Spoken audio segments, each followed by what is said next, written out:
to say it kind of simply,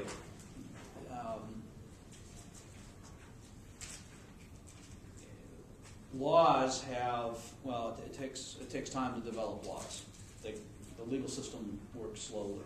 If you were dealing with just one municipality, one jurisdiction, one folks that are in charge, it would still take a while to develop law. Technology gets out ahead. And technology leads, and law kind of very slowly tries to catch up. Well, it's a lot more complicated than that. We're not talking about one jurisdiction. We're talking about a global environment. Even if you're not talking about the internet, just talking about the way that media is distributed, you're talking about a global environment, but certainly with the internet. Global environment crosses geographic boundaries, crosses jurisdictional boundaries because it crosses geographic boundaries. Different countries have different sets of laws, have different ways of adjudicating stuff. Nobody's really ultimately in charge of the internet. There are a number of bodies that have various kinds of responsibilities for the internet. And all of this material gets cast, broadcast, narrowcast, sent all over the world across these jurisdictions. And of course it's all binary, so you can copy it all. So you have a tremendous number of challenges for legal regimes, and they've not, clearly have not been able to keep up. Remember, we had 100 years that developed the kinds of laws that controlled, helped mediate mass media, film and television and radio and print. Those laws had been in the process of being developed for more than 100 years, for 150 years, and had come from England and had been developing for a couple hundred years before we got mass media law. So all of a sudden, this global network stuff comes on board, and the legal regime just can't keep up. So you have an environment that isn't exactly the Wild West, but yet is challenged. But you have laws in place. There are some. They're behind. They haven't fully adjusted to the new media environment, but they're still applicable. Okay? So it's an environment that's got some issues. The protections that we have probably don't altogether solve the problems. Well, we know they don't even come close to solving all the problems that we have. In regards to like laws and stuff we're talking about, is that just laws in regards to like file sharing and copyright? Well, you have a whole set of stuff with regard to intellectual property law, but you've got other stuff, interstate commerce issues, you've got national, international commerce issues.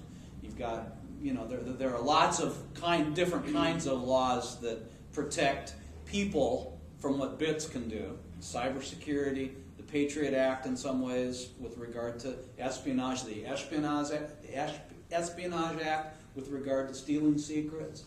There's a lot of legal stuff. A big chunk of it's in the intellectual property area, not only copyright but trademark and patent and the rest. But there are other issues as well. Privacy, which isn't an IP issue directly, always a lot of privacy issues. All the bad stuff that can happen to you. Identity theft.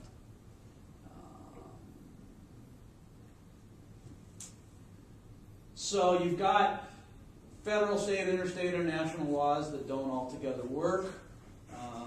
And then there's some disagreement about who they should protect. I think that, I try to note this here. I think it's something that you have to keep in mind. And that's that, first of all, not every legal system across the globe is equally interested in the citizen. Right? And not everyone is equally interested in the corporation. So you have a very different environment globally. For example, America tends to have laws with regard to this commerce and stuff that tend to be a little corporate heavy. We tend to privilege capitalism and the corporate culture and profit. There are other places in the world that don't think of it that way, that think of, for instance, inalienable basic human rights first, and then the corporation comes next. So we have disagreements with Europe, for example. because they'll move what they consider to be natural rights of the individual ahead of the corporate rights of the money-making machine. And they think of us as kind of ugly, and we think of them as kind of backward. Then there's the developing world and the developed world. The developed world has leveraged the dickens out of the developing world for a long time with regard to stuff that has profit. Right? So our pharmaceutical companies have gone to third world countries and taken stuff out of the from native cultures, had them show our pharmaceutical companies how that stuff works, come to this country, synthesize it, patent it, and make a lot of money from it. The third world country doesn't get anything. So the relationships between the individual and the collective, if you will, and the corporation aren't the same in every place. But now we have international business networked using the internet, using new media, that crosses all of those boundaries. So you can imagine that controlling it isn't altogether easy because not everybody sees eye to eye as to how it should work. Okay? So what happens when we, well, for example, literally tens of millions of dollars a year in piracy, stealing, of hard media. CDs, DVDs, they get copied, put on the street for sale in foreign countries, non-American countries.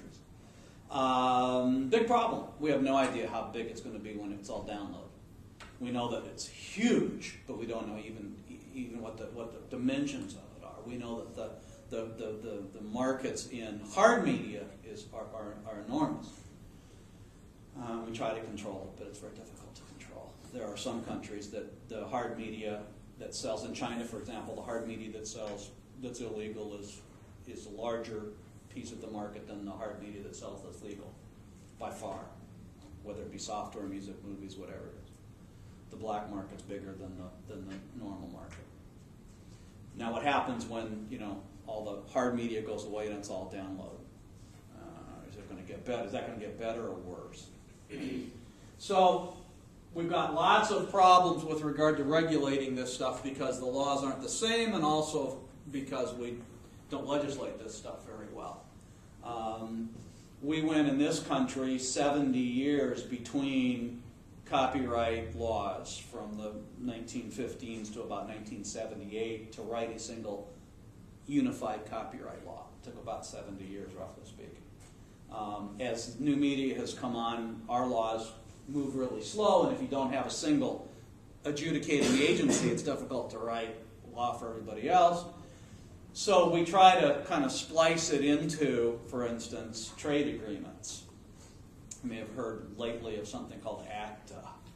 There's a trade agreement sort of negotiation going on now that's in the World Trade Organization that might find a new intellectual property regime coming on board because we negotiated into a trade agreement with foreign partners, and then we come back and tell our guys they've got to pass it. That's not usually the way you pass law. You usually pass law by saying, is this a good law? And then folks argue about it, and then you vote on it, and then you enact it. We've got one here probably that's going to come in through the back door, which is the way the DMCA came in. We negotiated in a trade agreement first. Then we brought it in and said to our Congress, hey, we've just agreed to this internationally. You've got to agree to it nationally, which ended up to make really bad law. We might be doing it again. Because we've got this international environment where there's no single agency in charge, and we're the biggest producers of mass media stuff, we'd like other people to adopt our regime. And other people kind of sometimes don't want to in other places.